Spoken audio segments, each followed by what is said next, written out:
Hustler has to get out of town as quick as he can, but a good con man, he doesn't have to leave until he wants to.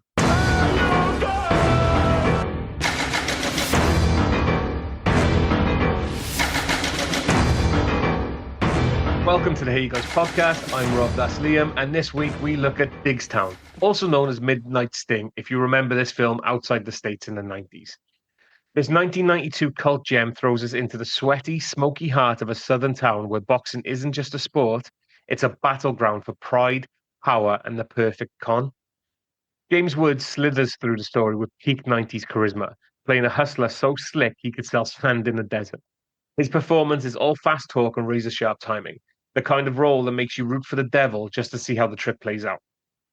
Louis Gossett Jr. brings the muscle and wisdom that you get with age, stepping into the ring as a fighter with one last shot of glory, or at least one last hustle. And Diggstown itself, it's more than a backdrop, it's a character in its own right. A town steeped in grudges, corruption, and the kind of small town politics that make every punch personal. The dusty gyms, the crooked deals, the locals with long memories, it all adds up to a place where the stakes are as heavy as the gloves. Now, I'm still baffled that there are films like this out there that slip past Liam, but again, we have one this week, and I'm curious to know if I have another hit on my hands. Just to let the record show that when it comes to films we haven't seen, Liam has liked a lot more of my pick than I his. Now, is that down to taste, acceptance of the material, or sheer stubbornness? In my case, No, I'm going to have to go with the latter.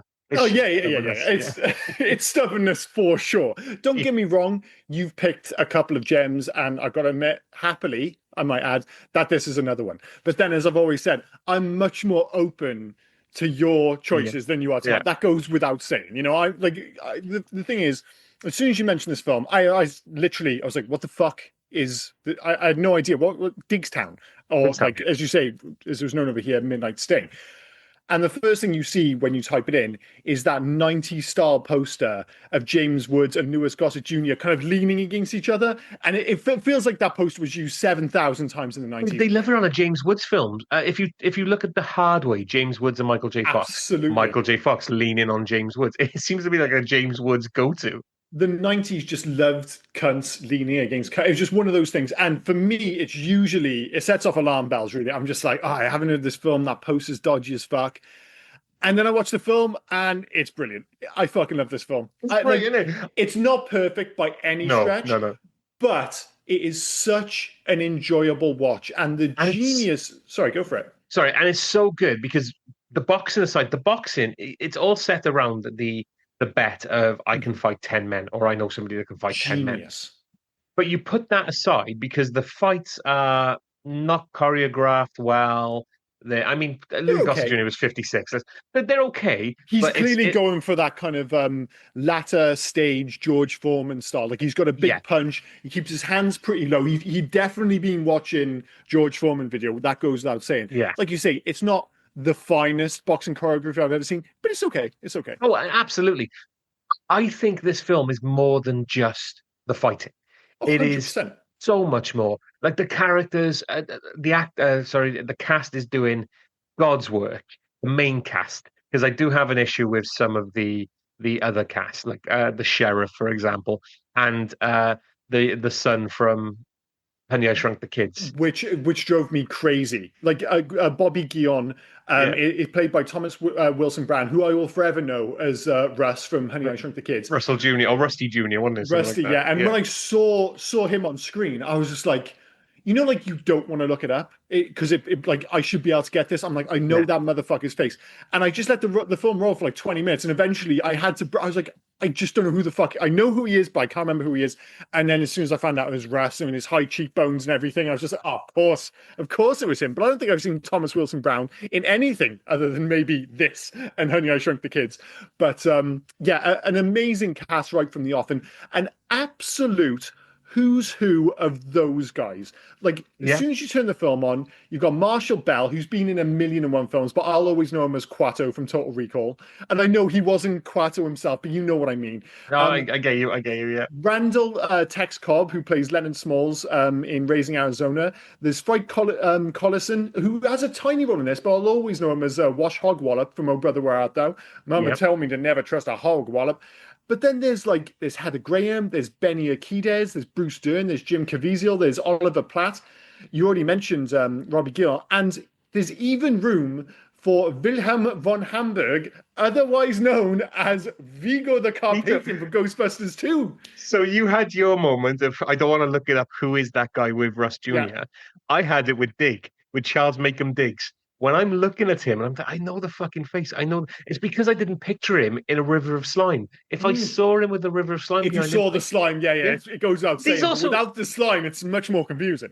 we always call him Vigo, but Hmm. he's also I think James or something like that from Die Hard. He's the one that gets blown up with Yeah, the yeah, he computer is. Yeah, monitor. yeah. Do me a favor, because I went down a He's rabbit actually a hole with boxer. Do you know that? Like he he was, yeah. plays a boxer, but he was a German boxer. I went down a rabbit hole with him because I recognized the face. Hmm. Do me a favor, don't Google him and look at his life before he passed away. Oh, it's pretty disturbing stuff, right? I'm sure we No, it's did. not disturbing. Like he's not a he wasn't a bad man. No, no, no, no, no.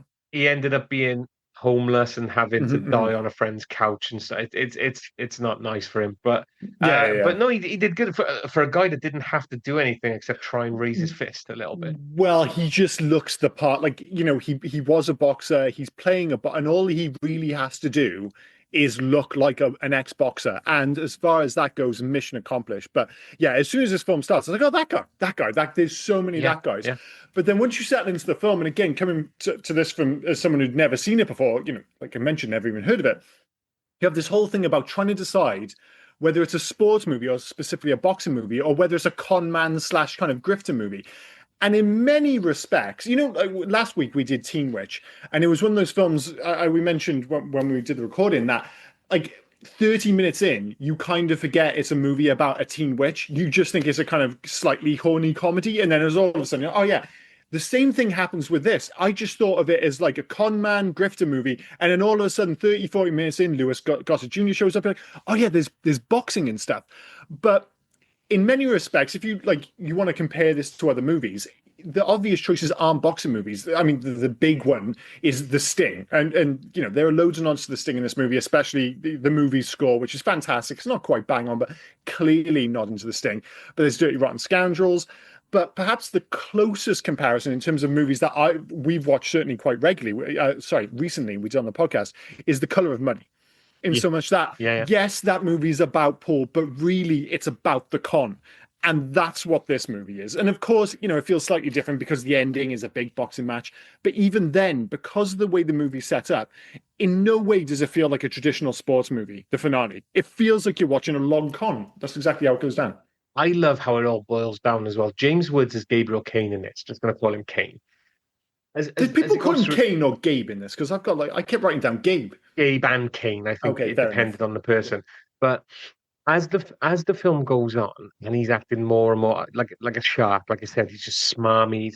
But you realise he's done the whole thing for his friend, for Wolf Forrester, for Hmm. Randall Texas Cobb or Randall Yep. Tex Cobb. The whole point of it was he heard about the story in prison. Hmm. And it was a bit of, yeah, okay, this sounds like ripe for the picking, but also I'm going to do this for my friend who was set up to be made like a drug lord because he found out about it. So, And when you say found out about it, you mean about Bruce Dern's plan, not plan, what he actually did to Diggs, and John so much Gillon, yeah, that drugged him he and doped, everything. he doped Miggs, Diggs, sorry, Diggs. Charles Macon Diggs. He doped him because the betting on the other side was more was better. So Was he, more loot him, so he needed yeah, him to lose, and the only way he could do it, he drugged him between rounds, which ended up. So he kept boxing, like he should have gone down earlier, but he kept fighting, but it led to him getting brain damage, and he found out about that. Wolf, that is, and then that leads. The only problem with that is, and maybe because you've seen this movie a whole bunch of times, and this is, like I said, this is a really enjoyable movie, but there's some problems, and a lot of the problems stem from the fact that this is based on a novel. So it was written by Leonard Wise. It's called The Diggstown Ringers, and you get this with a lot of movies that are based on novels. They're unwilling because I assume, if you're making a movie based on a book, you get an attachment to the source material, and then what happens is people find it hard to cut things out of the movie. So when you're watching this is a 98-minute movie, and all the stuff with James Wood, Louis Gossett Jr., all that stuff is gold. But the stuff with Wolf is totally undercooked. Heather Graham's character, absolutely undercooked. I couldn't even tell if they were having some kind of like almost on-off sexual relationship, which would have been pretty fucked up because she was 22 and he was like 47 or something. Dude, Oh, they were, they were fucking but not in during the movie. Not in the no, in movie. real life. Okay, well, that's worse. So that's definitely worse. I mean, don't get me wrong, kind of like, as a 43-year-old man, I kind of want to give a high five to James Woods. It's Heather Graham, for heaven's sake. But you have a lot of narrative strands in the background which kind of don't go anywhere, even with Bruce Dern's son, not Robbie, what's his name? Yeah, Bob, yeah, Robbie. Robbie. Robbie Gillon, yeah. It feels like there's more to his character, and all that stuff is I get kind of that. Like, there because it's in the book. Even the stuff with I keep calling him I'll call him Roy. The stuff with Roy and Diggs, they kind of have these moments, but it doesn't really go anywhere. So you have these narrative strands which are sitting there, but then the movie goes, "Listen, we want to get this done and in under 100 minutes." So they just kind of sprint towards the finish line and forget all about it. But it's a minor issue. I get what you're saying. I do think like they could have built up Heather Graham more in regards to that, because the whole hint of she's cleaning the basement out because I for start I didn't know he was staying in a boarding house, James Woods, right up Yeah, until the end when he says, yeah. because he's talking about a basement constantly, and I thought it was her basement or something, but no, it turns out that it's the basement of the boarding house he's staying in that they've moved in Hammerhead Hagen, who Willie Green was at the time he was an NFL player, Oh wasn't he? yeah, he was playing for Yeah. the Detroit Lions at the time. He's a two-time Super So Bowl winner. So yeah, he's legit. so I get that, and I'm with you on that. When it comes to like Kane, Roy, Fitz, their character Fitz as development is well. Yeah, great. sorry. Fitz, I think, is good, but the rest of them, even Jean Guillon, Jean. Why did I give him a French name? John Guillon. But the rest of them, yeah, they could have developed it more. It was funny as well, but I don't need a lot of explanation for other things, such as Kane being able to break, what was it, five people out of prison in the 5 years he's been there. And the easy way he breaks people out of prison is fantastic. It's just climb up. Like they Mhm. seem to have free reign of the prison Well, because there's a that's what I fight going mean. on. Well, I was watching it. I was just like, wait, this isn't like a kind of like boxing match in a ring in a prison. Because, historically, those kind of things did happen. They just seem to be fighting in the middle of the prison. I'm just like, why is this allowed? This just seems, surely this is just going to lead to mayhem in the prison. But that's what I mean. Like, you get put in all these positions, but then we move on a little bit too quick. And again, I've not read the book, but I assume this is all linked to, the narrative dialogue, whatever you want to call it, from the novel. And on screen, we just kind of just tear through it so quick. Like even as you mentioned there, Fitz is kind of like he's clearly what would you not his underling, he's his protege, I guess you'd call him, and Partner. He's a partner.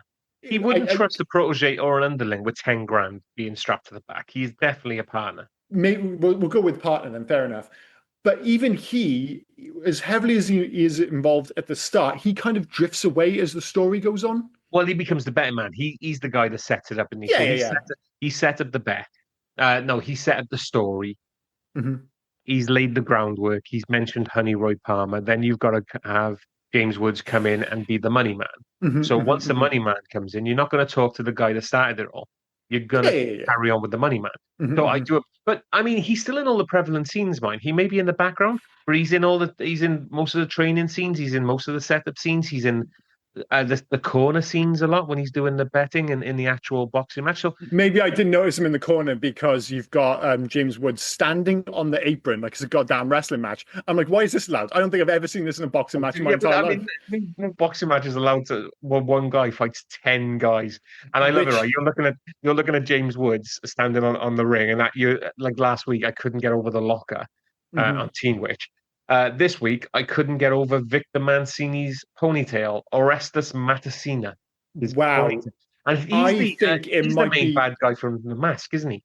he is, and I Yeah, think it might be the worst ponytail in movie history. Now, it's the awful. early 90s were an absolute it was just the glory time as far as like dodgy ponytails are concerned. Like bad guys in particular, they were just like, oh, well, they're bad, we'll give them a ponytail. It's just one of those things. His is so fucking he's missing so much hair on the top that yeah, just the ponytail. Can we just pause a second? Sorry, dude. One sec. Right, sorry about that. We had to pause that for technical issues, but in the great way of this podcast, we can't remember what we were talking about, and we're not going back. Ponytails. It's So ponytails. It's bad ponytail. Oh, we ponytails. can remember what we're talking about. We can, Okay, yeah, yeah. his ponytail is awful. His But ponytail is outrageous, and that is it another reminds me issue of with Hulk this Hogan. film. In terms of just too much Just action at the back. no, it's too. It may if you're going bald, shave it. Well, yeah, I mean, certainly don't. If you're going bald, certainly don't have a ponytail that long. But like you said, though, is the early '90s. That just seemed to be the thing. It's just like, oh, I've done much on top, so I'm going to just go. I'm going to double down on the hair at the back. It's a bold statement, especially from someone who's supposed to be a kind of supposed to represent a threat in the movie. And Yeah. again, he's another one of those characters where I feel like maybe it's just the ponytail because it looks so dodgy. He doesn't provide the threat I'm expecting him to. Because when you're building up towards the end, and then suddenly you got Bruce Dern's character. He's not You've the got threat, is he? He's a friend. But he'll say, I'll be a friend and I'll loan you the money. But if you fuck me over, you're dead." Well, you say that. I thought that was the case and it was all pretty chill. But then next thing you know, Pablo, who, again, I'm not sure why he has so much beef with James Woods' character. I keep calling James Woods' character Kane, Gabe, whatever you want to call him. And then all of a sudden, he's like hanging him from a fucking tree. I'm like, God damn, dude, that's hardcore. And even at the end, and sorry, I know we're jumping to the end, we'll get there, gradually. But the sequence when you realize that there's going to be an additional fight because his son went up on the apron but he didn't get into the ring, Victor inexplicably takes the side of Bruce Dern, and I'm like, why?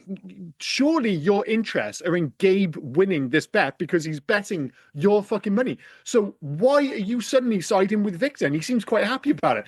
So yeah, I found Pablo's disdain's probably underplaying it, hatred for Gabe quite confusing because they didn't really establish that. And I just thought Victor was a little bit wishy-washy and would have been completely forgettable if it wasn't for the fact that he had the most memorable fucking ponytail I've ever seen. You mentioned briefly as well, like the who's who. You mentioned Benny the Jet, who we're big fans of, and watching him be the ref in this, and I'm like, why the fuck is Benny the Jet in this? Obviously, it's got to be to do with stunts or something. So I looked at it, and yeah, he was the fight trainer. Now he's a kickboxer, karate guy, but apparently he can do some boxing as well. So he's the fight trainer. I looked into his IMDb then just for stunts. Fuck me, this guy's touched everything. Like he was the fight trainer and stunts in Roadhouse, Tango and Cash, right?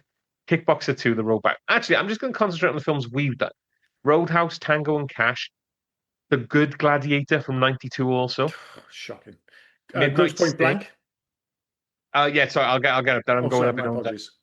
That's right. Midnight Sting, Street Fighter, Grosse Point Blank, Con Air, Soldier. Jeez Louise, he was involved. Yeah. The only thing is, though, right? He's obviously fantastic at his craft. The egregious one then, he was the fight coordinator in 1408. The Stephen King. I don't even remember there being a fight in that. Yeah, I can't remember. I mean, I've seen 1408 a surprisingly large number of times. I mean, other than John Cusack fights his room or something, like that's bizarre. The thing is with Benny Urquidez, like for his involvement in all these films, he's in surprisingly few of them. And that's why Grosse Point Blank stands out so much. But the genius thing of Grosse Point Blank is he doesn't say shit. He just shows up and has an awesome fight sequence with John Cusack and gets stabbed in the neck with a pen. In this, and there's the reason he's not on screen a huge amount. One, he's a bit of a strange looking cat, but two, and it's a shame to say this, he's a terrible actor.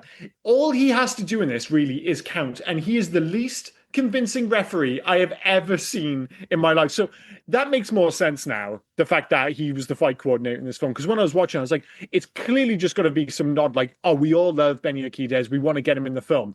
I know, let's make him the ref because you can't make him I guess you could make him a boxer, but he's too fucking small is the problem. So yeah, they make him the ref. And I got to be honest, I find him distractingly bad. Distractingly bad. You say as well, mind, right? Because I went on the stunts. You said that he wasn't in many of the films. Dude, he was in all of those films I mentioned, aside from Soldier. Oh, in just like little bit parts in the background. Well, I mean, most of them uncredited, but he was in like Roadhouse as laughing henchman, Tango and Cash as thug. Yeah. But in terms of playing like a spectator, so he was Sagat gang member in Street Fighter. Anyway, it doesn't matter. The reason why he's been in like basically all of the John Cusack films, or he's trained him, is because he's John Cusack's actual trainer, isn't he? He's his sensei. Oh yeah. Yeah, Well, like you said, they used him in the correct way in Grosse Point Blank, and he's yeah, super memorable in that. But this film's not going to be remembered for Johnny Urquidez being sorry, Johnny Benny Urquidez being the referee in this film. It is going to be for James Woods and for Louis Gossett Jr. And both of them have had really interesting careers. Like we covered James Woods a couple of weeks ago when we did Videodrome, and he's one of these actors who's wonderfully charismatic, but at the same time incredibly sleazy. So, in other words, absolutely perfect for this role because this is one of the most wonderfully immoral movies you'll ever see. There really are no good guys, like right through to the end. Eventually, what happens is Dern is slightly more evil, but basically, everyone in this movie is a dick, other than maybe Roy. Louis Gossett Jr.'s character, everyone else is a dick. And if your leading man is a bellend, he has to be absolutely oozing charisma to get away with it. And nobody does it better than James Woods. Just nobody is better than playing a bet. And it was the same when we did Videodrome, where you're just like, this is such an unpleasant character who I can't stop watching because he's just got that because he's a strange looking man in many respects, but he's absolutely magnetic. And it's just a shame that he never quite got that big role. yeah. Well, that's because he became insane, but more on, we Whatever. won't go into that with James Yeah. Woods. But what I loved as well was the hints of their loyalty for each other, all three of them, Yeah. Fitz, Roy, and Gabe, um, because there was that whole thing when he rocks up after doing time in jail, which he seems absolutely fine with doing the time. It's not a Mhm. problem. He did it and he got out. He goes he goes to find Roy, and Roy's like, "If you got my money, the only reason you'd be is if you got my money." And it's like 92 grand. It's not a small amount. Yeah. 92 grand he owes him, and it's like, and he's going, "I'm sorry, I threw the towel in." No, you lost trust in me. No, I didn't lose trust in you. I didn't want to lose a friend. So Mhm. I love all these hints and Oh, stuff that that is the thing. Like I was probably being a bit dismissive when I said the only difference is Dern is that bit more evil. Fundamentally, they do have a kind of they're like con men with a heart of gold. yeah. But don't get me wrong, he is still sleazy, and Oh no, no, maybe I it's agree. just Like, maybe he it's is still just sleazy, and yeah. he is out for him, Of course. him and his own is what I'm gonna say. No, he'll Yeah. go For to sure. the ends of the earth for him and his own, where I can Mhm. tell. Same with me. That's probably what I would try and do. But I wouldn't go try and go. I'm not clever enough to think of cons like this anyway. But it's just I do love. You don't have to go full backstory. You're in the middle of their No. lives, and you don't need full backstory. And I love it.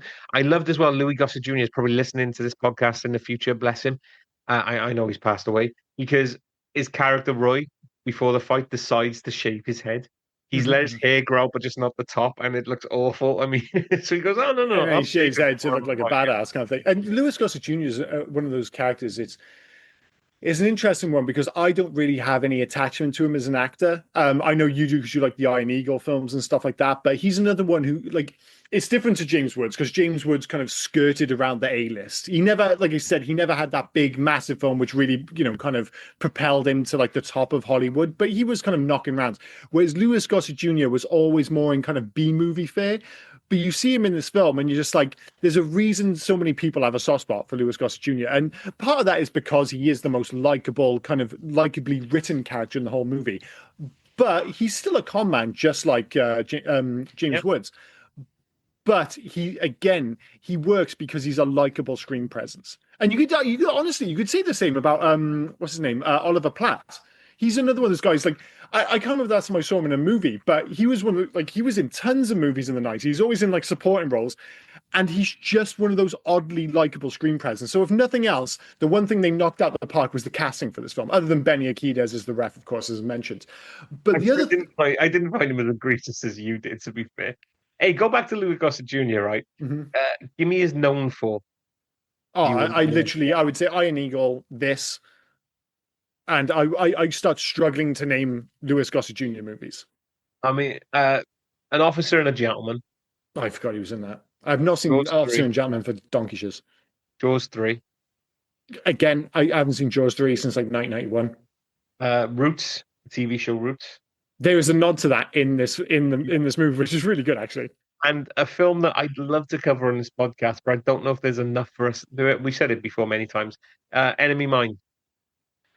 Oh yeah, of course, of course. Sorry, yeah, I do know him from Enemy Mine. And yeah, he's good in You Enemy also Mine. I'm know him sure. from Toy Soldiers Mind, which we did recently. Oh yeah, He was, Jesus. he Maybe was I the do know him vice from principal. more movies than I think. But he had supporting roles, and he's like you said, he was always in that kind of B level in terms Oh of yeah, Hollywood, yeah, though, I yeah, think for sure. yeah. But I don't mind that.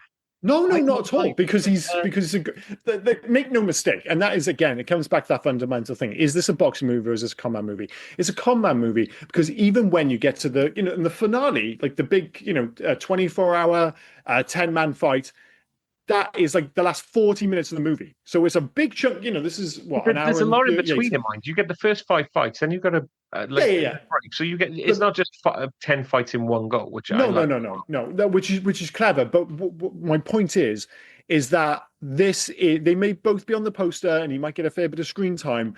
But this is James Wood's movie, without question. Oh Like yeah, even when the boxing is going on, you're not really in the ring with Roy. You're on the sidelines with Gabe, and everything going on with him. Like not that really, is where the narrative emphasis is for sure. even if you're not on the sidelines with him, Mhm. you're hearing his voice Yeah. because he's yelling. So it's all about Gabe. Like the entire film is definitely Gabe's film. I've got Yeah, no argument 100%. with Yeah, that yeah. And whatsoever. that's why I don't think it's a Go boxing back. movie. Oh, sorry, go for it. Sorry, go back. Sorry, because you did the usual thing where there was no break, so we couldn't actually rebuttal when you were mentioning Oliver Platt, which was about 20 minutes ago. Uh, I love the fact he went from this to the Three Musketeers, where he played Porthos.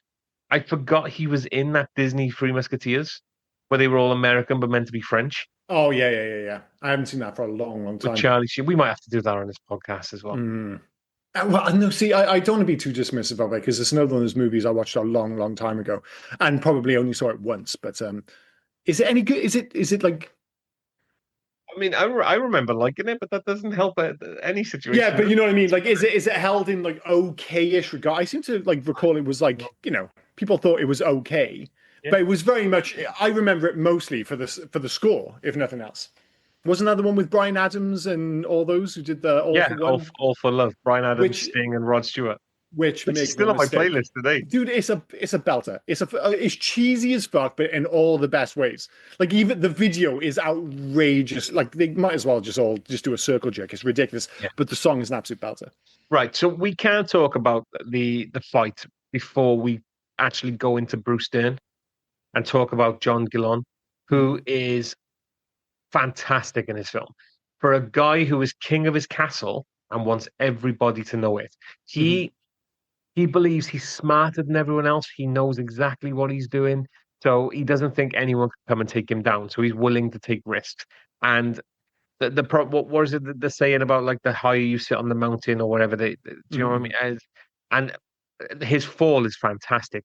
Everything, right? And I know we'll talk more about the boxing right up until his shit-eating grin when it was the whole when do you want the ninth, the 10th fight to start? No, no, you just had it. No, no, no, my son never entered the ring. mhm, mhm. And then they bring in what was it, Manny, I think his name was, the Yeah, boxer the one from prison from the from start, who prison. when you And see it's him so fight Wolf, so you kind of like you see him fight Wolf, you're like, this is going to play a part later on for sure. yeah.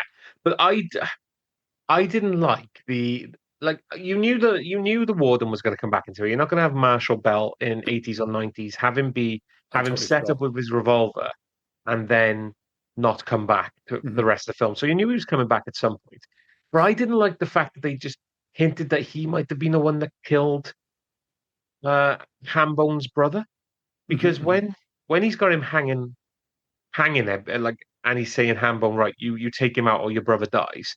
You see the warden's revolver. So they're mhm, hinting, oh, you've seen this revolver before, haven't you? This is Chekhov's gun. You've seen mhm. this before. You've seen it. So are they hinting that because Hambone lost, that it was the I didn't warden that? even. I gotta be honest with you. I didn't notice that. I wasn't expecting him to return. I just kind of forgotten the start ever even happened. So the whole Yeah, ending came as a surprise to me.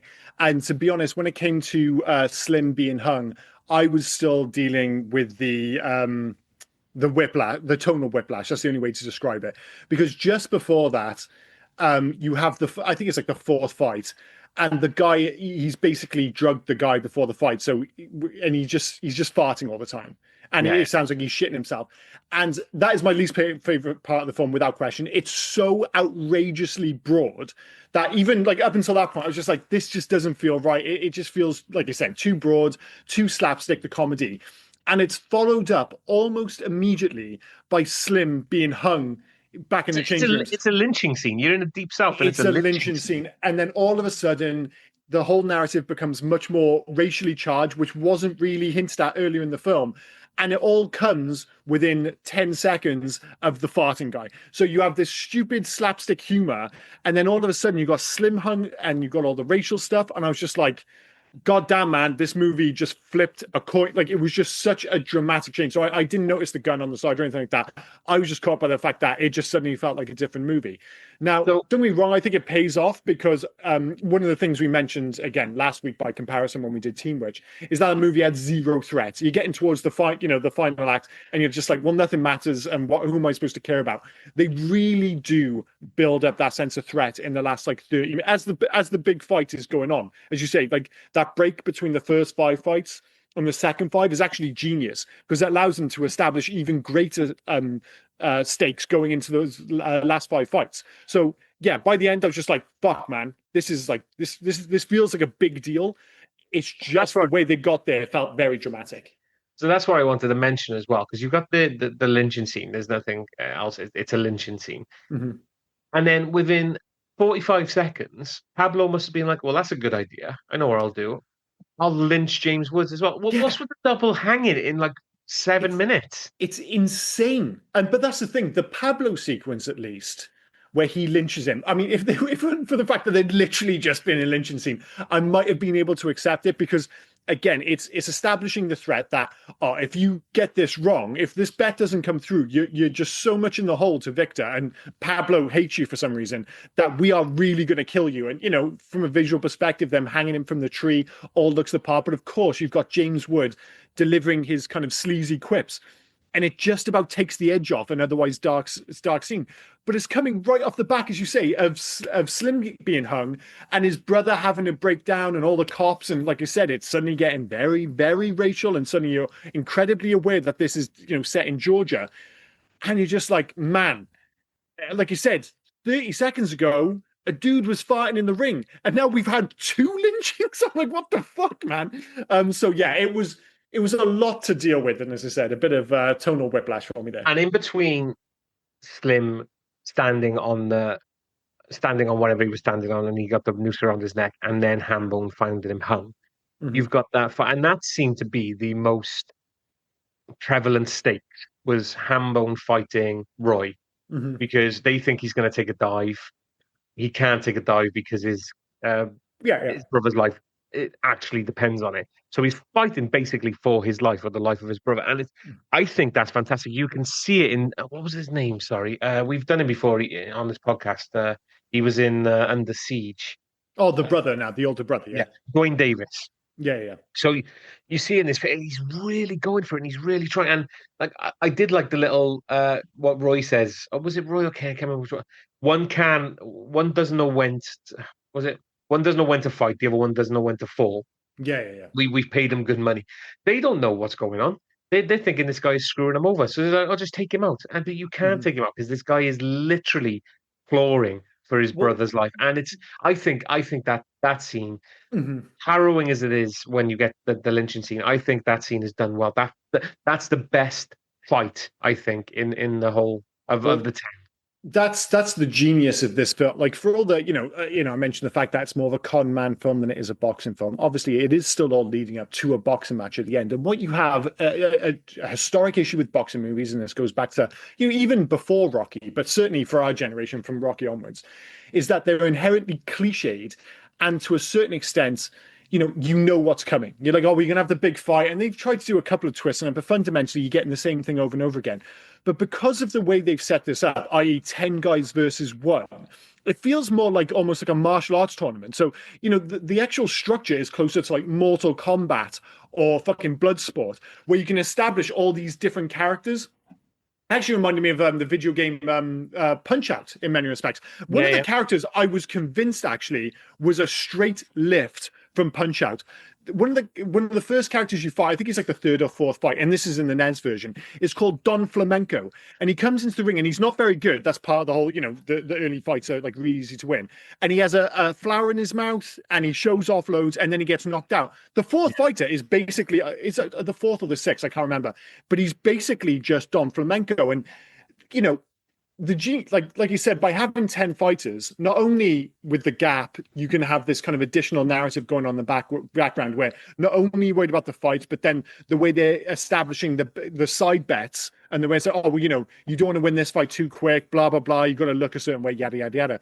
But you can have like a whole bunch of characters. So it's like, what was that one guy? Fucking the giant guy. I can't remember. They did give him a name, but basically for one fight, it suddenly turns into Rocky 3, and it's almost a wrestling match.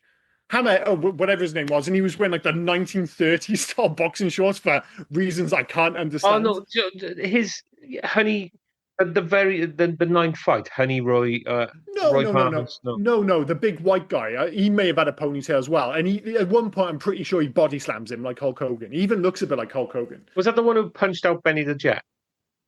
I cannot remember. The one who convinced Robbie to bet the car to fit.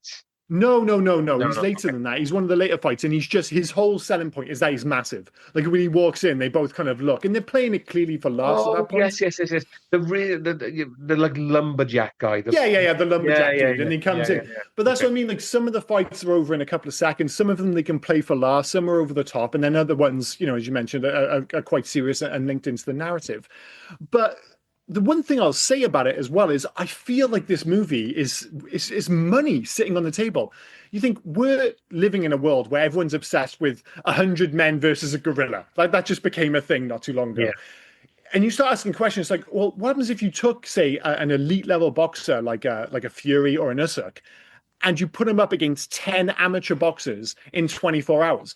Would they be able to knock out all 10 of them, or would the wear and tear eventually get them? And as I said, in a world where Jake Paul is fighting UFC fighters and fighting fucking 60-year-old Mike Tyson, you've got the world's strongest man fighting two dwarfs in a ring, all kinds of just wacky bullshit, which people just want to bet on. You're telling me that if you took an elite level fighter and you said he's going to fight 10 amateurs in 24 hours, that wouldn't have, dude, there would be so much business on that. People would bet. I'm glad. The side betting would be fucking endless, and you could turn it into this 24-hour event. I just feel like we're in a world where surely that's just around the corner. So I'm glad you said amateurs, because if you would have just said fight 10 men, I said, well, the fucking boxer would kill them. The elite level boxer would kill these men. No. It seemed to feel like as well that a lot of these weren't. They think they're fighters, but they're not.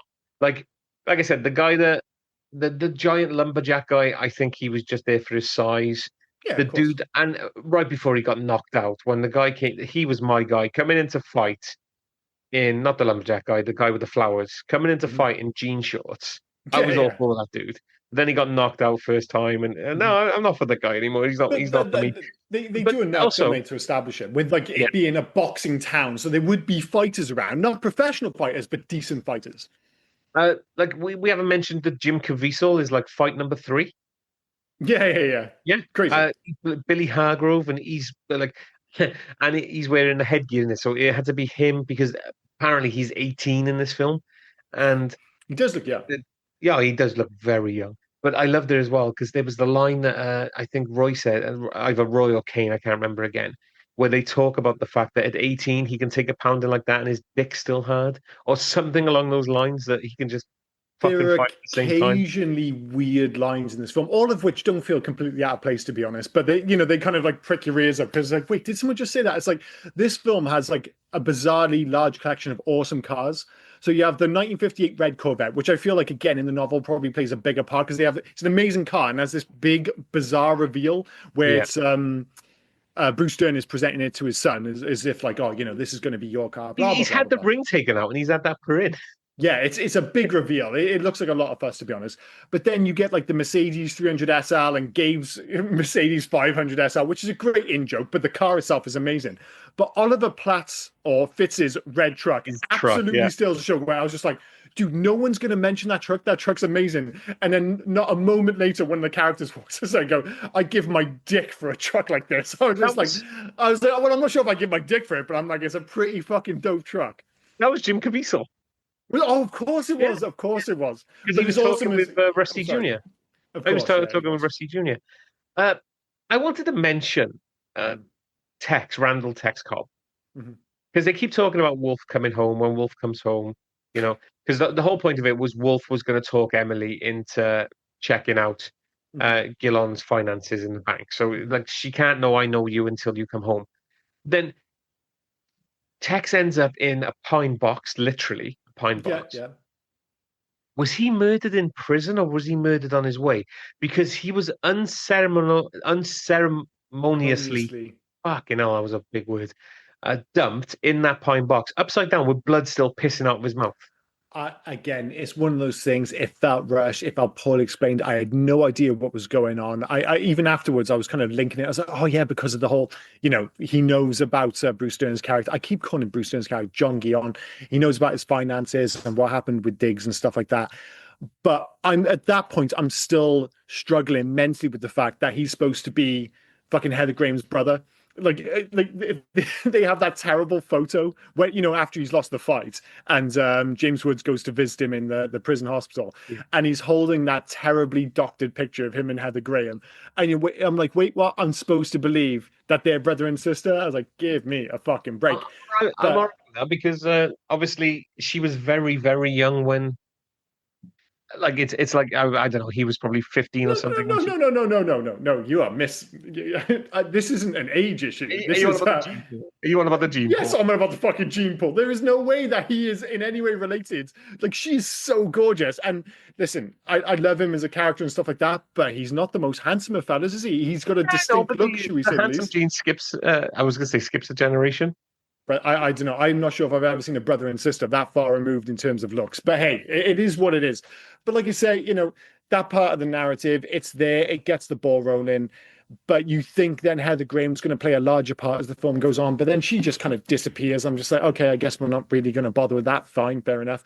I just think it's again, if this is based purely off a screenplay and not off a book initially, then I think a lot of that stuff gets streamlined and you just keep the emphasis on the kind of core 4 or 5 characters and you kind of just move. Like I said, I like the characters themselves. I just don't think there's enough time to do them or their storylines justice. And it just kind of it's not like it adds any bloat because the movie's it's still only 96 minutes long. This movie clips along at a hell of a pace. I just think you could have pushed the emphasis elsewhere. Like I wouldn't have minded another 10 minutes of Bruce Dern, for instance, or more James Woods on screen, or like you said, more Fitz. He's not a German, Fitz, and then you just kind of lose those characters. But like I said, a minor bugbear of mine with this movie. The one thing I was surprised with this film is that the con worked, considering Mhm. how many people they need it to work. So originally, it's just Kane and Fitz. They're the Mhm. ones talking about the con. We'll go to Diggstown. We'll do the con. But we need Wolf. Okay, so there's three. Okay, and we need Roy because it's all set around Roy fighting time. Okay, four. But no, no, no. We need Wolf's sister. Okay, five. It's fine. It turns out Buster's part of the con. Okay, six. Fish Oh, is I in forgot on the about con. Buster. Yeah, Fish is in I, on the con. There's seven. yeah. Victor is in on the con. There's eight. Then it turns out the other person on the con is Manny from prison. So there's nine. There's nine people in this con. That's a lot. That is a lot of moving parts in fairness. And sorry, I know you're making a wider point, and that's actually quite compelling when you stop and think about it. The fact that if you break down this con for it to work, so many things have to go right. And it's not just that, but his literally his life is riding on this bet. I'm like, I get it. He's the kind of character he's willing to go for these long bets. That's why he's doing time, which, as you mentioned earlier, he was apparently willing to do. But if you've got a bet which your literal life depends on, and you've just been fucking strung up on a tree, you're like, all right, this dude's actually going to kill me if this bet goes south. And you've got 9 people, many of which seem pretty flaky, to be honest. I don't know, man. Those are long odds. He gets away with it, obviously, because that's the way of the movie. But you mentioned, was it Buster? Buster. Oh, they called him Buster throughout, and I couldn't find him at first because he's not credited as Buster in IMDb. Okay. He's credited as corny Buster Robbins. Oh, well, that's even better. But he's a perfect example of a character who just didn't need to be in this movie at all. Like when you saw him, what they stick him in one of the lockers and he comes out and you've got the old trainer guy who gets like two scenes and then disappears. But he's on the floor and he's all beaten up. And I'm like, I think this is supposed to be important. It didn't feel important at all. I'm like, why do I give a fuck if Buster's being beaten up? I just don't give a shit about Buster. Why are they lynching Slim when Mm-hmm. Slim did them dirty? Yeah, he took the Yeah, five yeah. grand and he lost. Why are they lynching Slim Mm-hmm. but only giving Buster a beat? Oh, racism for sure. Exactly, that's what I was getting Yeah. at. Yeah, it just, I mean, that is terrible. I mean, yeah, okay, Buster, none of them deserve to die. Hmm. But if you're gonna kill one, kill the other. I mean, I would argue that Buster has done more against you Yeah, yeah, because yeah, yeah. Buster's gone to prison. Buster's the one who's given you the wrong time, has made you think that this 46-year-old fighter or 48-year-old fighter, however he's meant to be, Hmm. this 48 isn't as good as he is perceived. Hmm. You know, Buster really is the guy, is the inside man. You would think it's Fitz, but it's Yeah. not. It's because Buster's already been in that town. Maybe he's been in there since day one, and Hmm. Hmm. Fair because he's enough. done time. I don't know. Like I don't know the whole narrative behind them. Buster's the one that turns around to everyone and goes, "Oh, this is the businessman I was telling you about. This is Hmm. Fitz." Hmm. And so Buster's the inside man. So Yeah, you think maybe he would have got killed? I mean, they busted him up pretty bad, in fairness. But as I said, I think it does just come down to racism. But and in fairness, I mean, what are you going to do? Lynch him as well? How many fucking lynchings can you have in what is an otherwise pretty light-hearted comedy? It's like, come on, guys, we need to tone this down. Jesus hanging him Christ. from the locker, like just it's not so much how many lynchings can you have in this comedy. How many times have you like you just got a noose just ready to go, just a hangman's noose ready to go. Yeah, it just seems weird. Because don't get me wrong, Guion Bruce Dern is wonderfully evil in this. I like you mentioned it briefly earlier, but like his sequence in the change rooms before the fight is I mentioned the fact that this kind of twists the kind of traditional sports narrative and allows you to go in completely different directions. And like I said, I was literally on the edge of my seat at the end of this film because when he's fighting towards the end, the best movies these kind of movies are at their best when they briefly convince you that they might actually lose. Like the ones that immediately jump to mind, bizarrely are animated ones. Toy Story 3, where at the end, when they're all going towards the fire, and like briefly, my brain went, "Oh my god, they're all going to die." And it was the same with Paddington. When Paddington fell down the chimney, briefly, I was like, "Oh no, Paddington can't die." And in this, there was a moment when I was like, "Fuck."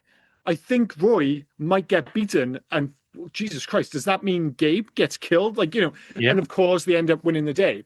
But they do enough and they build up enough of the stakes that at least briefly I was like, oh shit, they're in real fucking trouble. And I found myself actually caring for those characters towards the end of the film. Sorry, I forgot what my initial point was. I kind of just went too far down the rabbit hole there. But you know what I mean? Like, you mean you talked so long you've confused yourself. yes, I've confused myself. But to bring it back to Brewster, and that's who I was talking about, is in the build up to that last fight, he gives, such an unconventional speech where he's got all the bad guys around him. And usually, if this was Rocky or one of these moments, you're with the heroes at that point, Yeah, and they're yeah. standing in before, and they're like, oh, we Oh, can he's beat telling him him. about doing the left eye and the right eye and the He's body, and like, yeah, yeah, you do this evil thing, you do this evil thing. And then he rounds it all off with a prayer. Please, Lord, give us the strength and courage to tear this man limb from limb. yeah, And the closest you get to an inspirational speech from Gabe is, remember, you are black. He's like, wait, what? He's like, well, I mean, it's yeah. motivational. I guess it's a roots thing, which obviously was the nod to his performance in that. But yeah, the big inspirational speech comes from Bruce Dern telling everyone to just be evil as fuck, which I thought was absolutely genius. When it's going back to Gillon, and we're talking about like the racism and stuff. Mhm. When he's in his home office and he's waiting for the fax and he finds Buster's fax and he's on the phone and everything and like people have been in his house and they've had breakfast, the Mhm. sheriff's there and everything. He's definitely living in a plantation house, isn't he? Like Oh that is yeah, yeah, yeah. definitely a plantation mansion. It is, and as I said, it's quite odd because those kind of like racial undertones aren't really dealt with early in the film, and then all of a sudden, I'm like, this film has become very, very racial, very, very quickly. And again, I think it's important because, as we said, you can have those five fights when you can just turn it into like it's a bizarre boxing match, but it's like just a collection of boxing matches. But because of what happens in between, all of a sudden, Roy is so much more invested beyond just wanting to win the money because of the whole racial element and what happens to Slim. All of a sudden, the stakes with James Woods' character go through the roof because the money keeps going up, and obviously you get the stuff with Pablo. So then by the time you get to that second group of matches, it suddenly feels like a different film, but not in a bad way, in a kind of awesome way. Like you've just been enjoying watching Lewis Gossett Jr. get into a whole bunch of fights, and you're like, oh, this is kind of fun and it's whatever. And then all of a sudden, it gets very serious. And as I said, the stakes go through the roof. And instead of me just watching a kind of like goofy boxing movie in a non-traditional kind of setup, I was just like, oh no, I am 100% invested in this for A, B, C, D reason kind of thing. And yeah, I thought that was one of the greatest strengths towards the end of this film. And as I said, I can't think of another sports film that ends like this one. And I did not did not see the ending coming at all. I didn't see the extra fighter coming. So for one, when he brings out, is it Manny, you said? Manny, I think his name is Manny. Yeah. So he's just had that big fight with Hammerhead Hagen, which was on the card. They mentioned him too many times. Like obviously, the last fight is going to be Hammerhead Hagen, And the whole moving him in thing too, it was very clever. Even putting him under his nose is very good. That was really cool. But then the fight with Hammerhead Hagen, it was like brutal enough that I started thinking it's just like, oh fuck, how is he going to win this? I know a lot of people, based on my research of this film, are a big fan of like the throwing in the towel thing. I didn't think that was shot particularly well. Sorry, I I keep calling him Manny. It's Minoso Torres. Minoso. Yeah. So after he finally gets over, there was so much drama in that fight with Hammerhead Hagen. I was like, well, that's the end of the film. But then he comes up and he sets up this extra fight, and I'm like, how the fuck is he going to win this fight? And again, I'm like, how is he going to get? I just didn't even think for a second that James Woods was in on the whole thing and does, repeats what Bruce Dern had done earlier in the film with like the kind of Roman Emperor thing, where he sticks his thumb out and drops it down. And in fairness, I was just like, man, totally got me. Didn't see that coming. So, yeah, I adored the end of this film. I absolutely love it. But my question is, when did is that a thing Gillon does? Like from Buster's scouting, from Fitz's scouting, does he do the tie and the thumb thing before, or after he does it with James Woods? James Woods then somewhere down the line is like, well, he's going to go to Minoso, so I'll go and visit with Minoso and tell him what. It seems like a lot of planning. Oh, I just think he's seen him do that because basically it's like they have that great dick swinging competition. So when he shows up in town, and as I said, you get this awesome Mercedes SL 300, and then you realize he's parked behind Gabe's SL 500, which is fucking awesome. And then he's sitting in his seat, and it's that kind of low key, like feeling each other out. And then obviously he shows him, it's like, I'm the fucking big, this is the power I have in this town.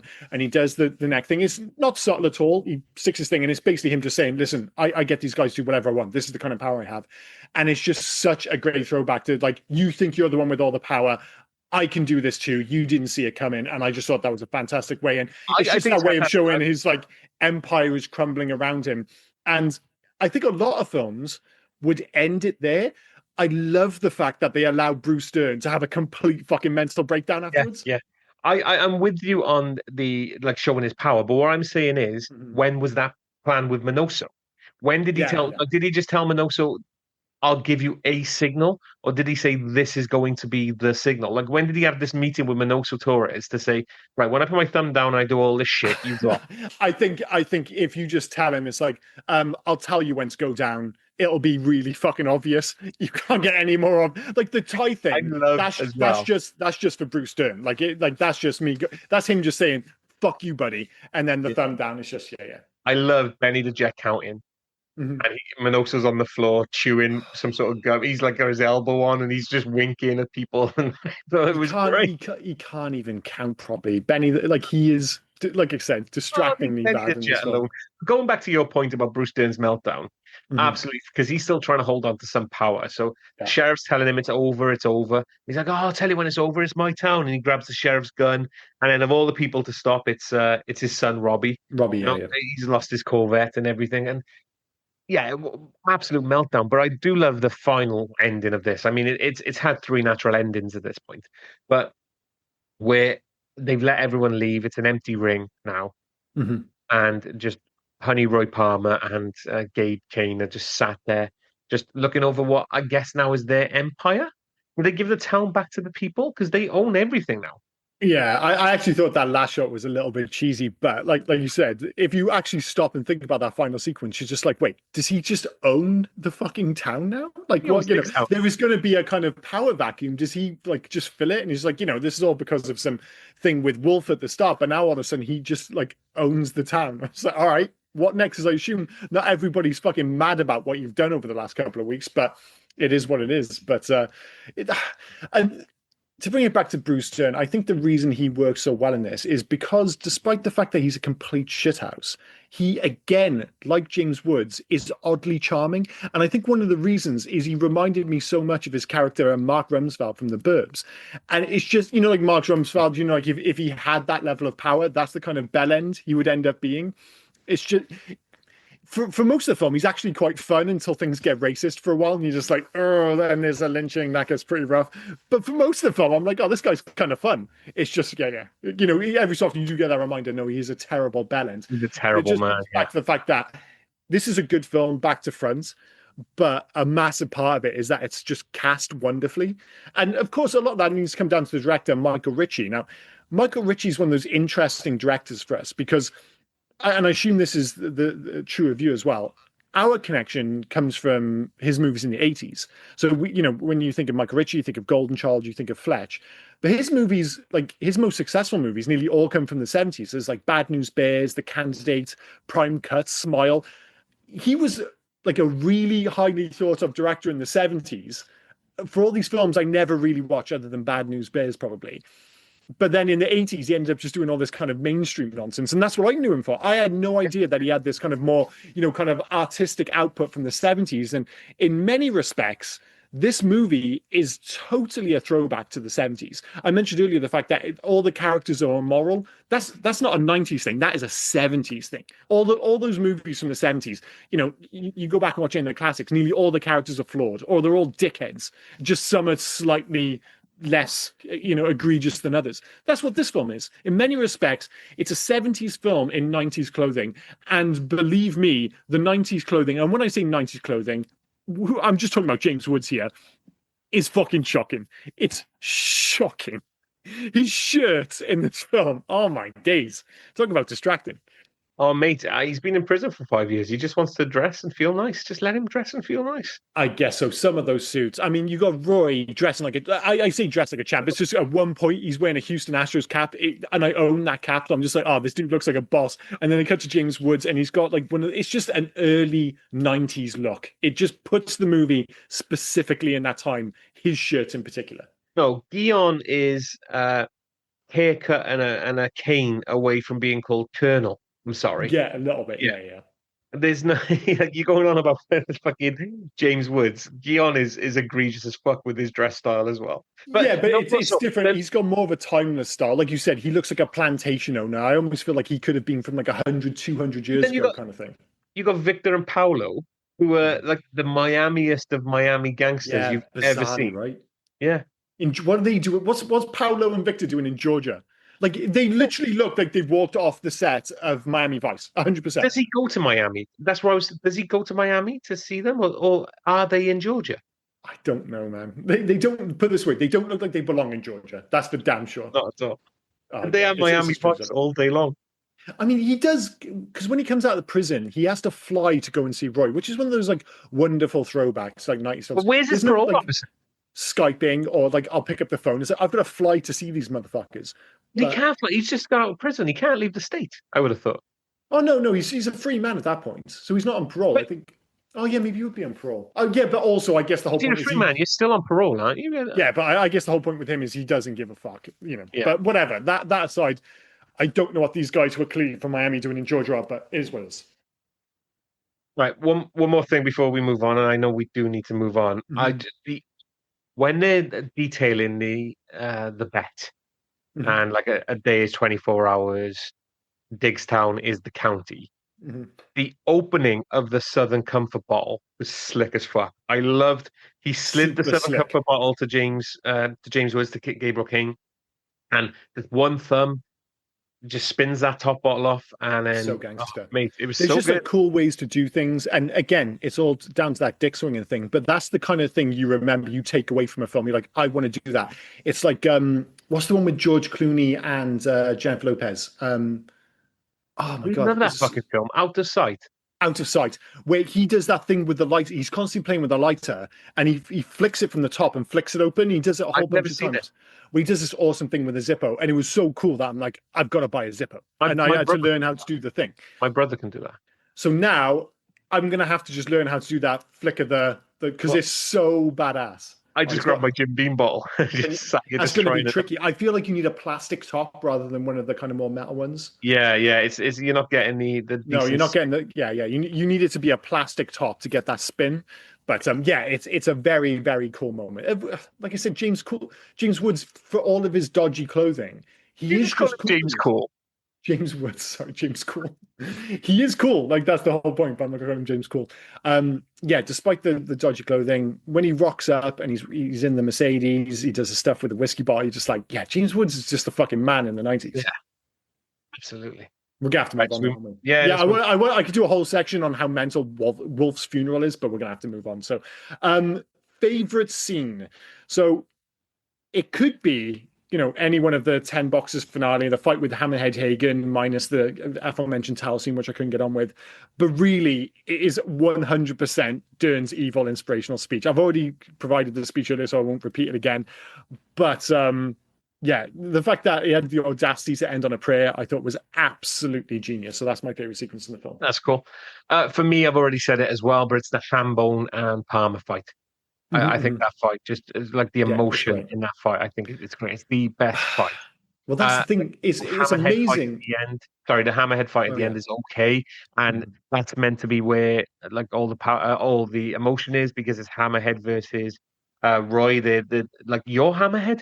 But no, for Mhm. me, it's Hambone. The emotion in Hambone's fight trying to save Slim is fantastic.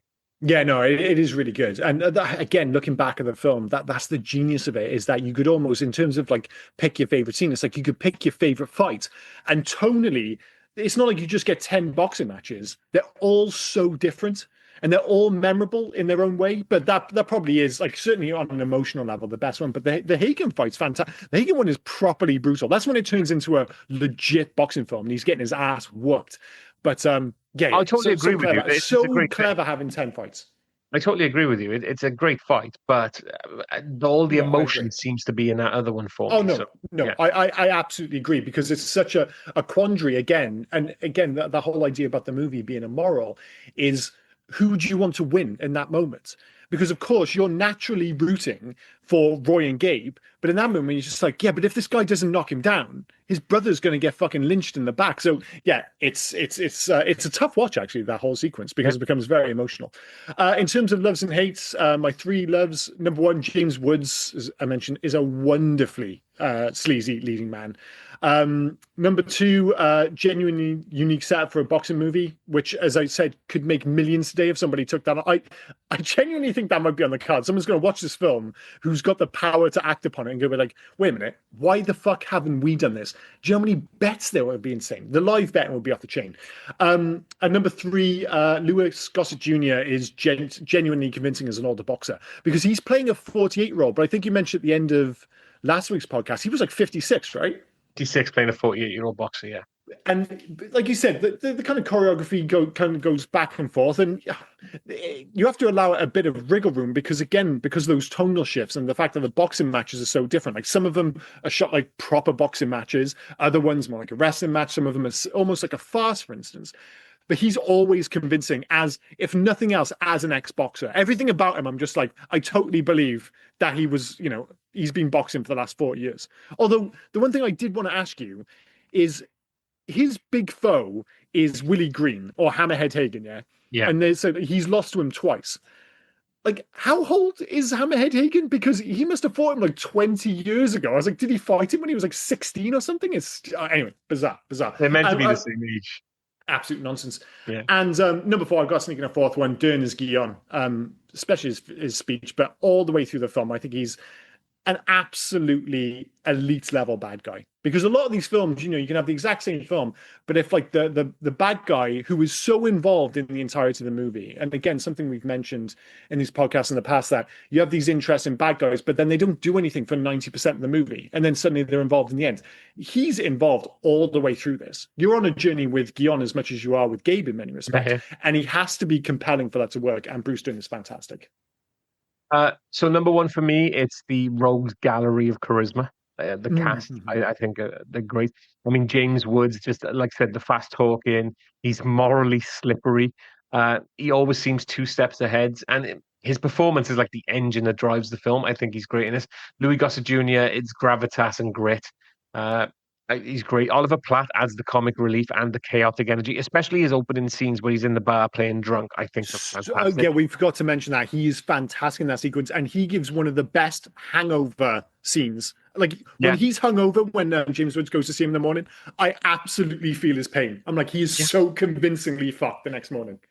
Bruce Dern, just the town's puppet master, is absolutely great. That permanent sneer he's got on his face is fantastic. Even with like the nose hairs and everything, brilliant. Yeah. A little nod to Heather Graham as well, because one of her first films, I think she's great in this. But yeah, She's good. She just doesn't get enough to do. yeah. Number two, the con. I like the con. It's so layered and it ends up being clever, but it's constantly evolving. But is it? Yeah. Yeah. And I think the con is great. And number three, I gotta say Diggstown. It's like it's not just a setting, is it? It's like a character. I said it in my intro. It's like a character. It's the gyms, the legends, everything around it. They named the town after its favorite son.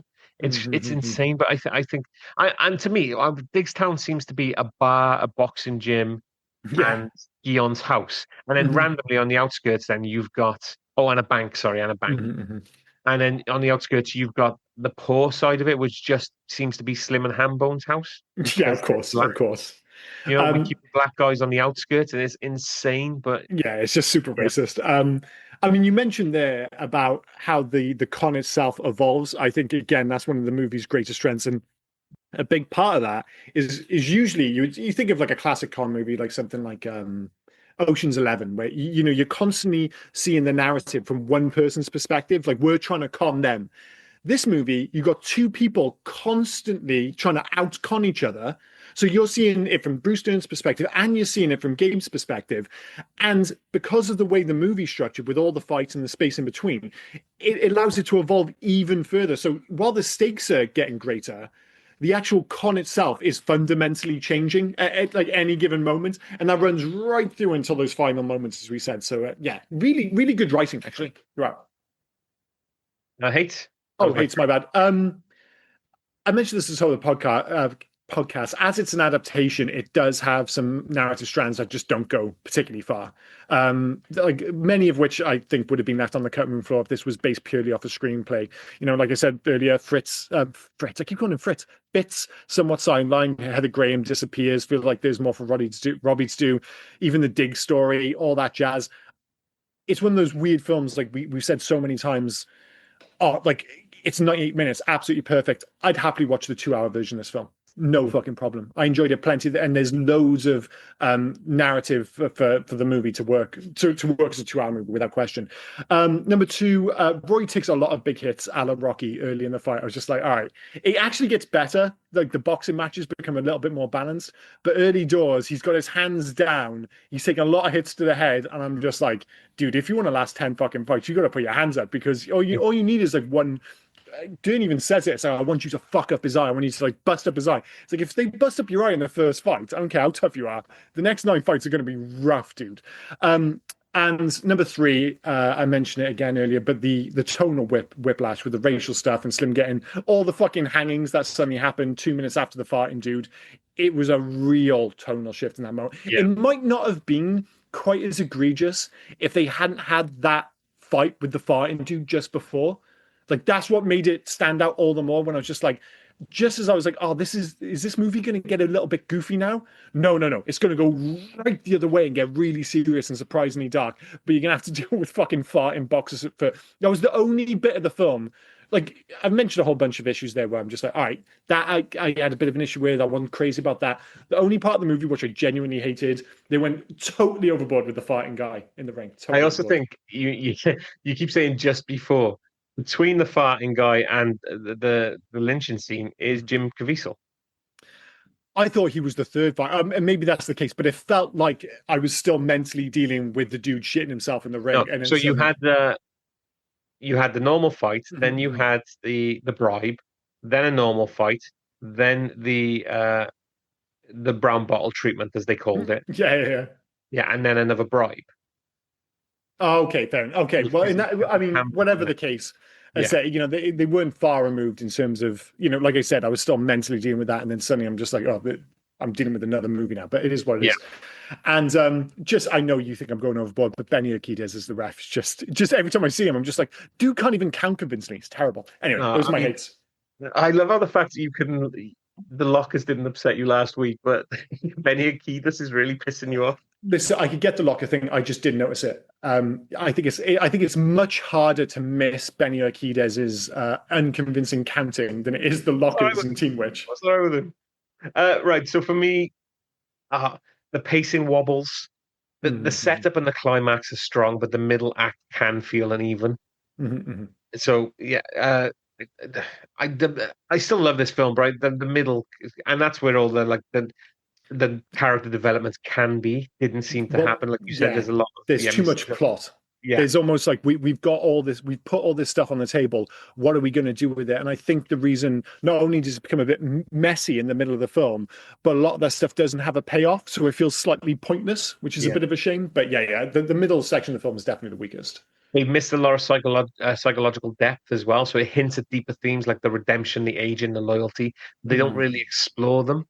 yeah. Like I've already said, I'm all right with the loyalty. They have this backstory that's great, but a lot of the other stuff, I just think, like, and you said there as well. You said it rightly so. There's this bigger thing between Roy and Diggs that never Yeah. goes anywhere, except at the end when Hambone's fighting, Diggs kind of moves his hand a little bit as if to Yeah, say, yeah. "Come on, mate, you can do it." So, yeah, I think that was the other one, and I couldn't really think of a third. So I'm going to say, and I think I found a word. It must be word of the day toilet paper. I've used egregious a few times on this episode, but the whole double lynching scene just seemed to be one lynching too far. It's Maybe, 100 one lynching too many. I just don't think this movie needed two lynchings. I feel like they could have done anything with James Woods just to threaten him.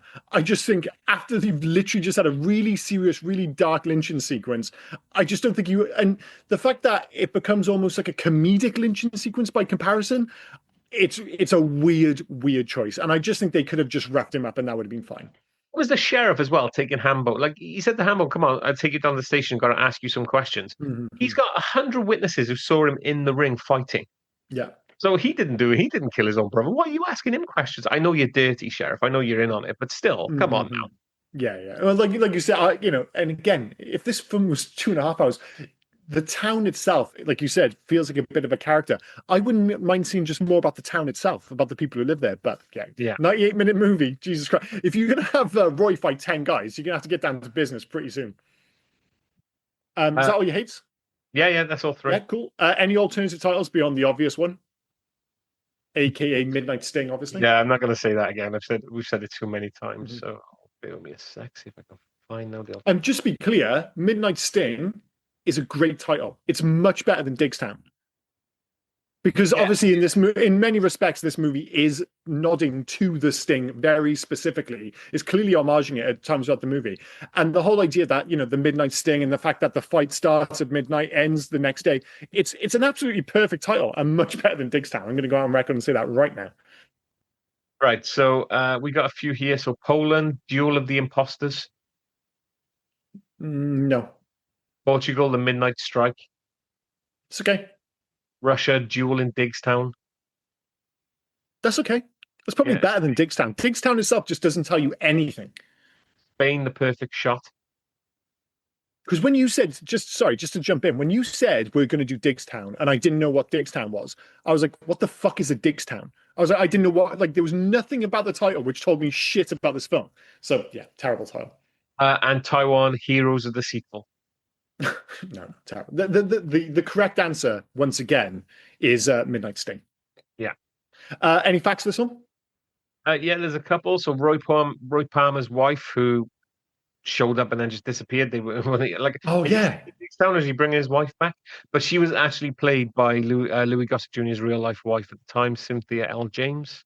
She's not bad, but again, a character you think, oh, is this going to go anywhere? Nope, nope, nope. Almost didn't need that scene. There's a deleted scene I wish they would have kept in that appeared only in the theatrical trailer. Roy looks to Kane before fighting Hammerhead Hagen and says, "He seems awful mad. Did you tell him he was black?" Which I think That's they very should have good. kept in after the whole "you're black, you Yeah, can yeah, yeah. box" thing. I think And it's great. that's such a great line. You're Yeah. black. And do you know when he said it, I was just like, he's right. You are black. That should help. Heather Graham and James Woods briefly dated during the making of the movie, despite Woods being almost twice her age. I think he was twice her age. She Yeah. was 22. He was older than 44, I think. He was born in 1947, 57, 67, 77, 87. Yeah, he was like 44, man. Oh, yeah. So, yeah, bang on twice her age. My apologies. The film was released as Midnight Sting in Australia to capitalize on the success of the classic similarly named film The Sting. Which is a great movie. Have you seen this thing? I Robert think, Redford's. yeah, It's, yeah. yeah, it's a fantastic film. Honey Roy Palmer's training distance running time was 7 minutes and 3 seconds. They bumped it up to 8 minutes. Fair enough. That is a fact, but Yeah, that's a fact. you get it with these films This film, which weren't yeah. massive when they start saying things that happened in the movie. Like this, they run out of fact. The film cast includes one Oscar winner, Louis Gossett Jr., and two Oscar nominees, Bruce Dern and James Woods. What did Gossett Jr. win the Oscar for? Best supporting. I'm gonna go with Officer Enemy and Mine. Officer and Ah. Imagine if he did. We found out he definitely didn't win it for Enemy Mine with all those prosthetics on. There's just no way. uh, Body Count 2. Yeah, these are just the worst facts ever now, in fairness. Yeah. Let's move on to Hugs the Future. So it's where we ask question, remake, sequel, Let It Die or Leave Well Alone. Just to be clear, right, this movie works in part because of the fantastic cast. I'm not against a remake, but the obvious question then would be, who would you get to star in it? So, like, who would you get for Roy, for instance? Like, my immediate thought was someone like Lawrence Fishburne, because as Lawrence Fishburne gets older, he's starting to look more and more like George Foreman with his like shaved head, and you can imagine having a similar gait and everything. But he's like 64, so he's getting on. So I was like, the other problem is guys they look younger for longer now. So in terms of like being in the right age bracket, the obvious one is someone like Idris Elba, but I don't think you have if Idris Elba looking as he does and he gets cut and gets into the ring, you're like, yeah, he looks like he can fuck up everyone. That's the problem. Whereas Louis Gossett Jr., the great thing about him, he looks like an ex-boxer, but he also looks like an old fucking guy. So I don't know, man. His answer is Ving Rhames. Again, Ving Rhames is probably older than you think, man. Oh, Ving Rhames is 66, but Ving Rhames can still bang. I don't know, man. It's Like, having that. What are you trying to? He's not doing it for real, dude. I know, but you need He's to playing a. Yeah, but There's a- once you get that old man gait thing, it's like, what was the fucking movie? Yeah, The I know what you're on Irishman. about. You're on about the Irishman with Robert Yeah, De yeah. Niro. Where Yeah, you yeah. just like suddenly he's kicking, and all he had to do was kick someone on the floor, but he looks like an old fucking man kicking someone on the floor. And I'm just like once you're into like mid-60s, I'm like, can you still look No, convincing? I Maybe you still can. think Ving, Maybe you can. I still think Ving Rhames can bang. I don't think he's quite. I would You take go- Lawrence. you go I would take for- Lawrence. I'd take Lawrence Fishburne over him if we You go if for we were Wesley allowing Snipes. them to go into the 60s. You'd go for What's that? Wesley Snipes. Wesley Snipes. No, no. He's too athletic. I don't think he's interested. I think you have to look a bit more weather beaten, which I think. But Ving Rhames has that to a certain extent. What about for Would you could just bring back James Woods for games? Arguably, like he's in his 70s, but there's no reason to No, just I like he wouldn't- has to be I 40. wouldn't bring back Woods. I was trying to think of like sleazy but compelling leading men, and maybe just because I want to see him in more movies, I was thinking maybe Tom Cruise. Eric Roberts. Tom Cruise. Tom Cruise could do it. Tom Cruise could. Yeah. I guess he kind of pulls off in The Color of Money, even though he's from a different role. So, or maybe James Spader. He'd be pretty good. Yeah, no. He does sleazy pretty well. I'm sticking with Tom Cruise. I think Tom Cruise This is being amazing. You're awesome. trying to convince me to pick John. I should just fold you and just be like, yeah, Tom Cruise. Just leave it. I'm never gonna get this again. All right, Tom Cruise and Ving Rhames. Let's go with those. Yeah. Then. Let's go with your choices. Uh, So yeah, I'm not against it, but it doesn't really need it, does it? no, for me, just leave it well alone. It's a great film. It needs to be in the past. I It needs don't to be think in the you. past. Sorry, you know what I mean. I know. I know. And I've said it many times before. Remakes are not going to take my joy away from the original films. Same here. This does not need a remake. It Doesn't. doesn't. It doesn't need because it'll be now that it won't be 24 hours or anything, or like they'll try and up the stakes and they'll try and make it a 12A or a PG-13 or whatever. It just leave it alone. It's just No, no. I mean, part of the reason I said that was literally because I just thought it'd be interesting to talk about recasting the two leads. But the fact is, like, the movie is good. It's a great idea, but it works because the cast, as we mentioned, over the last hour and a half. So yeah, leave well alone, I think, is yeah. the correct answer. Make a change as where if you could only make one change to make the movie better, what would you go for? For me, it probably is make it longer. I just think some of those narrative strands just need a bit more time to breathe. For all of my love for 90 odd minute movies, I'd happily watch a 2 hour cut of this film for sure. Kind of the same thing, making it longer, but I would make the fights longer. They went on a bit montage heavy for some of the fights, and I just think you just make the fights a bit longer, give him more stake, give Roy a bit more time on the mat or on the ropes or Mhm. something like that to see that he like a better fight choreography as well. I think so. For me, it's just extend the fighting scenes a little bit. That's bizarre you say because I think that's the one thing I thought there's quite like more than enough, which is fine, each their own. Yeah. But as I think the fight's almost perfectly handled. I just think too many of the narrative strands building up to it just kind of just drift off Yeah, instantly. But I it get is it. what it is. In terms of video games, I mean, I already mentioned the whole Punch Out thing and the six opponent actually looking like a direct take on Don Flamenco. I'm convinced it's a direct link to the NES version of Punch Out. But we've said for boxing movies in the past, you could do like DLC for Fight Night, and part of that is just because we really want a Fight Night game. Come on, EA, fucking sort your life out. But the one boxing game which really jumped to mind was I was a big Dreamcast fan and remain a big Dreamcast fan. And one of the earliest games, I think it might have even been a launch game, it was certainly launch window, was Midway's Ready to Rumble. I'm not sure if you remember that game, but it was Yeah, like an arcade boxing game with big over the top characters. But you could take that premise, but you could add the betting system in as well. So you can basically make more money if you're willing to like take more hits. But obviously the danger is if you take more hits, you might lose the fight. But there are like certain times in the fight where like the guy, Gabe will be on the side and he'll yeah, tell you it's just like, oh, you should do this. And then you'll have Fitz in the background, like taking like side bets, like kind of live betting at the time. So if you can like block a certain amount of times or if you can take a certain amount of punches, then you can get more money. But of course, the danger is you can also get knocked out. So I'm not sure if that actually suits the Ready to Rumble gameplay, but I just want to say Ready to Rumble because it's a game I used to love on the Dreamcast. go with me here. Stay Mhm. with me. Cool, with you.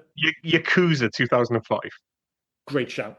Right. Great shout. I mean, I thought about this. You got the hustle driven narrative. So like Yakuza, Diggstown thrives on the cons, the deals, Brilliant. morally flexible protagonists. Mhm. You've got the stylized character driven combat. So Palmer's 10 fight gauntlet kind of feels like the boss battles. The Mhm. town is a living character. You can move more through Diggstown. I think Yakuza would be a great shout.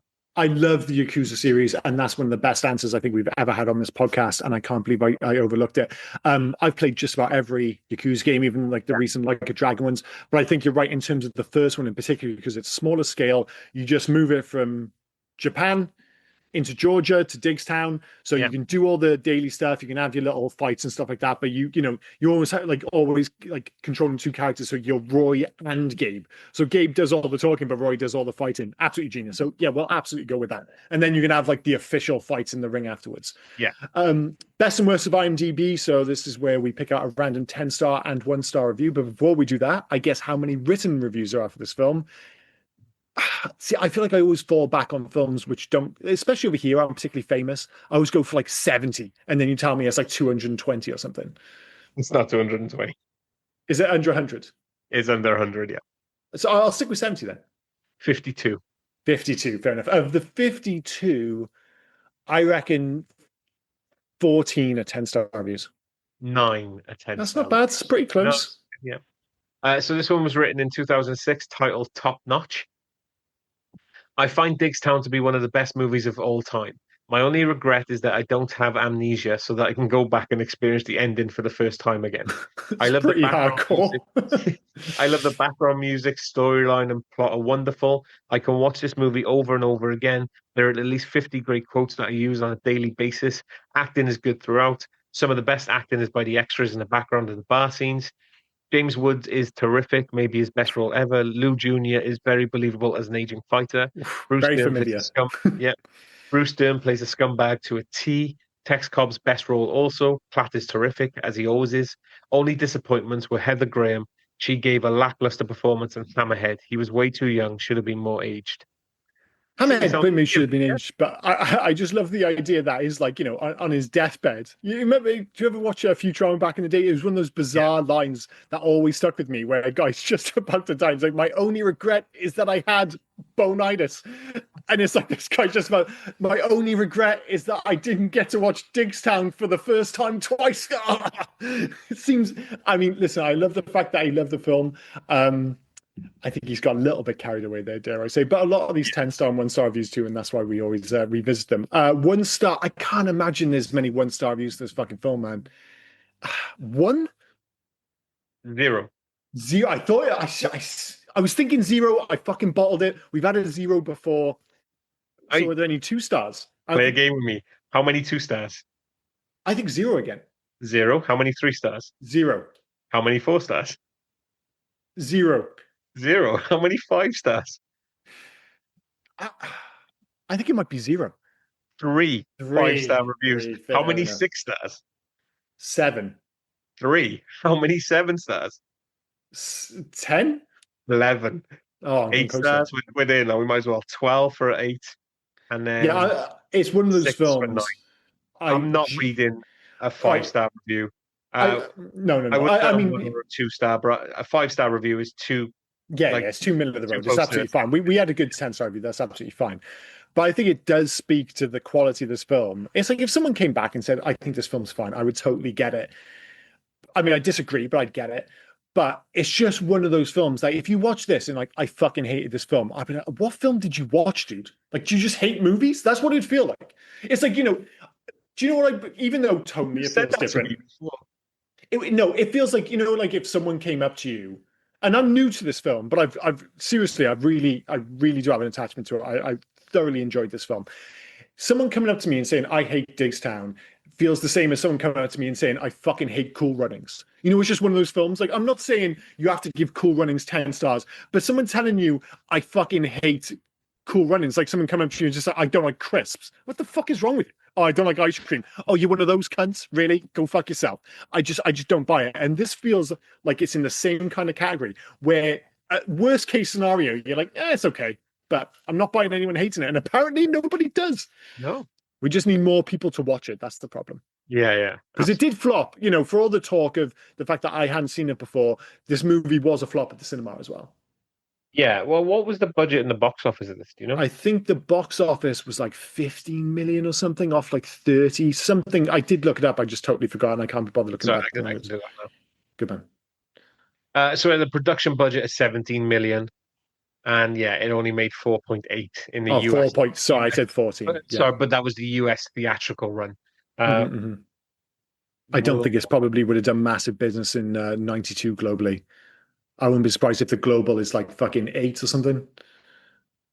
No, it's only saying the domestic, it won't. Yeah, I don't think this would have done huge numbers globally. So yeah, it was a flop, which is a massive shame but that's why it's a cult classic. Because it's one of those films that I suspect, like yourself, when you spoke so vociferously about this film, I was like, God, you're banging on about a film which I've never even heard of. But as I said, as soon as I typed in the movie into Google, the first thing that came up was a Guardian article, and one of the writers, like, there was this whole series and the most rewatchable movies. And one of the writers picked this film, and I totally get it. It's like that whole thing. He says, like, you can have this on in the background. This works as a background movie, but almost certainly at some point it's going to grab you towards, like, once you get to that second group of 5 fights, there's no way you're just casually watching. You're fucking in. It's like, this is cake. It's like I can talk shit about this. Bethan's watching This Is Cake. I'm not paying attention. But the moment they put it up on screen, which one's Like, cake, is I'm this suddenly cake? staring at the Yeah, goddamn film. I shouldn't compare this film to This Is Cake. It's a lot better than that. But you know what I mean. It's just inherently compelling, I think. yeah. That leads us to our ratings and recommendations. I think we might settle on the same place here. For me, it's a four and a yes. I will definitely be telling people to watch this thanks to you. So four and a yes for me. Yeah, I mean, there's not much more I can say about it. You know when it's a decent film when you haven't got anything else to say. You personally, I mean, when you just say it's a four and a yes, usually you go into why you're going to get people to Yeah, yeah, watch yeah. and no, it's just a four and a yes. Absolutely, you've joined my crew. No, it really is, and I think we've done enough on like why it's good and why it works, blah blah blah. But fundamentally, despite its problems, it's such an incredibly watchable movie. And Yeah, as I said, part of the problem with this film is the fact that it's 98 minutes long. But the fact that it's 98 minutes long also makes it incredibly rewatchable because you can just bang it on so quickly. It doesn't drown you in the details, for instance, for yeah. better and for worse. So yeah, that's been 1992's Diggstown, aka Midnight Sting. Next week is my choice. The director is Barry Sonnenfeld. Right, he sounds familiar. Oh, you'll know some of his films. The You think it'd year be is oh, I see. is 1991. Barry Sonnenfeld, 1991. And I'll give you one of the stars. You'll probably get it off this. Raul Julia. Da-da-da-da, Uh, da-da-da-da. yeah, yeah, that doesn't work. As we found Oh, you can. You might that we clicking. found Yeah, out a couple of weeks ago, we can't hear clicking either. So whistling doesn't come through on the microphones at all. And as we yeah, just found out, I didn't know until you did it, but you're doing da da da da and then just yeah. silence. Okay. So yeah, that Da-da-da-da, didn't work. But yes, you're correct. da-da-da-da. Adam's It's Family. Adam's Family, Okay. which Is this because is you've been watching Wednesday? it is because I've been watching Wednesday, but I have a lot of issues with Wednesday, despite the fact that what's the name? Jenna Ortega is absolutely fantastic. But one of my biggest issues beyond the whole Hogwarts thing is the rest of the family. I don't think are wonderfully cast, and it's not even the fact that they're that bad. And the reason I keep bringing it up is because the Barry Sonnenfeld 1991, I say original, the original movie. Obviously, it was a TV show.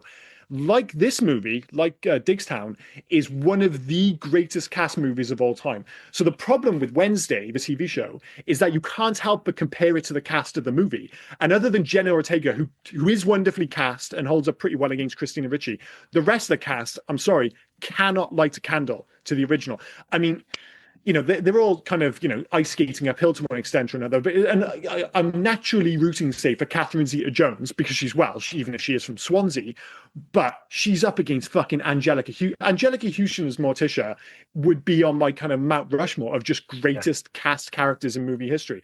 The movie itself is a little bit hit and miss, but the cast is fucking wonderful. And I was just looking for an excuse to watch the movie again because No, it's I'm just good with been that. in my head because of the TV show. My wife's gonna love it. She'll want to watch this as well. The other like Raul Julia is, I mean, He's so Gomez from good. Wednesday is more like Gomez from the original The cartoon or the cartoons. original. Like he's I, short and stout, yeah. but Raul Julia is fantastic. As The but we'll get problem into is it all. then, And this is yeah, definitely not a Digstown. This had a budget, and then the worldwide box office blew the budget out in the water. I think it yeah, was like yeah. well, I say I think I'm reading it, acting like I wasn't reading it. It's like a 30 million budget, and then a worldwide box office of 191.5. This film, as big as Wednesday is now, this is how big the Addams Family felt in 1991. When this came out when I was younger, it felt ginormous, and the sequel was I seem to recall pretty hot on its heels, like 93 maybe. Yeah, I think Adam's Family Values was 93. And I just remember for a while, like it was just front and center of popular culture. Obviously, this was around the same time as like Home Alone and Jurassic Park. There was a lot of competition and Terminator 2 and stuff like that. But the Adams Family was a big deal. There's Festus Quest, famously for the NES. There's merchandise everywhere. But as I said, what I remember above all else is just the absolutely fantastic cast. But we'll talk about it next week. I mean, yeah, we'll talk about it. We could definitely talk about the other film from 1998, The Addams Family Reunion. Oh, Jesus Christ, no, we're not going to talk. I mean, we are going to have to talk about that, obviously. So there's a lot of Adam's Family to like talk about outside of Adam's Family, the movie. But yeah, that I do movie. have to. Do Oof. you remember who Morticia and Gomez were? No, I can't remember the top of my head. Tim Curry and Daryl Hannah. See, that sounds fun. That sounds fun, but it wasn't. It's like they end up in no, was it this one? Oh, I can't remember which one they end up in a motel. Or it's Values, isn't it? They end up in a motel because John Cusack's sister kicks him out. She kicks him out. And the main thing most people remember about Values, and it has been nodded to in the most recent episode, actually, of Wednesday, is the fact that she goes to camp. Like, that's a big part of it, isn't it? And another nod to Ghostbusters 2 again with, what's his name? Vigo's little art buddy. You know, this is Vigo. Yes. I can't remember his name, but yeah, he's the leader of the camp. We'll get it. We'll get all these details together next week. It won't be so shocking. But yeah, this has been 1992's Diggstown. Please do join us next week for 1991's Addams Family. Anything else to add before we wrap this up? Yes, Addams Family Values had David Krumholtz in it as Wednesday's love interest from camp. Oh yeah, Jesus Christ. David Krumholtz. I can't think of him. Every time I ever think of him now, I just think of him about getting a blumpkin. Oh, of course. The thing I think about David Krumholtz getting a blumpkin. I was not expecting this to be. You can Google what blumpkin is. I'll let you do that. I was not expecting this podcast to end this way, but maybe I should have seen it coming. It's ending on a blumpkin. There we go. Okay, I've been Liam, he's been Rob, and you've been listening to the Hey Guys podcast. Cheers, guys. Bye-bye. Cheers, guys. Bye now. Oh, and before I forget, where can folk reach us if they were so inclined to? Well, you can actually reach us on Hey You Guys 80s at Facebook, Instagram, and on Twitter. But if you want to send us a mail, do heyyouguys80s@gmail.com. Send us in your recommendations. Send us in your thoughts about any of the episodes. Just literally talk to us. We'll have a one-sided talk with you on the podcast. Yeah. We're nice folk. Get in touch. But no, cheers, guys. Bye-bye. Cheers, guys. Bye now. Hey, you